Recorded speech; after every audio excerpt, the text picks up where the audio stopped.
Hello বন্ধুরা, তোমরা সবাই কেমন আছো? আমি তো বেশ ভালো আছি। আজকে আমি এসেছি একটা আই মেকআপ তোমাদের সাথে শেয়ার করব বলে। একটা সফট ব্ল্যাক স্মোকি আইস বানাবো। তো সেটাই জন্যই তোমাদের সামনে এসে গেছি আমার একটা ছোট্ট ভিডিও নিয়ে।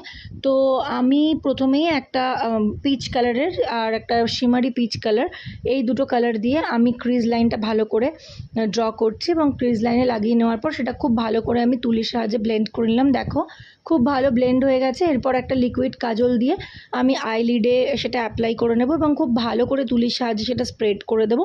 এরপর আমি একটা ব্ল্যাক কালারের আইশ্যাডো দিয়ে সেই পুরো ব্যাপারটাকে ভালো করে স্মাচ করে দিচ্ছি, ভালো করে ব্লেন্ড করে দিচ্ছি এবং একটা ব্রাউন শিমারি কালার দিয়ে আমি ক্রিজ লাইন আর লিডের যে মিডল পোর্শনটা সেই জায়গাটা ভালো করে আমি ব্লেন্ড করে দিলাম। যত ভালো ব্লেন্ডিং হবে তত ব্যাপারটা আরও বেশি অ্যাট্রাকটিভ হবে। তো এবার আমি ওই ব্রাউন শিমারি কালারটা দিয়েই আমি চোখের নিচে কাজলের জায়গাতে সেটা অ্যাপ্লাই করব। কাজল আমি পরলাম না, যেহেতু আইলিডটা আমি ব্ল্যাকের পোর্শনটা বেশি রেখেছি, সেই জন্য আমি চোখের নিচে যে ওয়াটার লাইন সেখানে আমি ব্রাউন শিমারি আই শ্যাডোটা দিয়েই কমপ্লিট করলাম। এবার আমি একটা হাইলাইটার দিয়ে চোখের ইনার কর্নার আর ভুরুর তলাটাতে আমি অ্যাপ্লাই করে নেব এবং একটা সরু আইলাইনার দিয়ে আমার আই মেকআপটা কমপ্লিট করলাম। কেমন হলো কমেন্ট করে অবশ্যই জানিও। ভালো লাগলে ভিডিওটা লাইক, শেয়ার আর সাবস্ক্রাইব করে দিও। টাটা।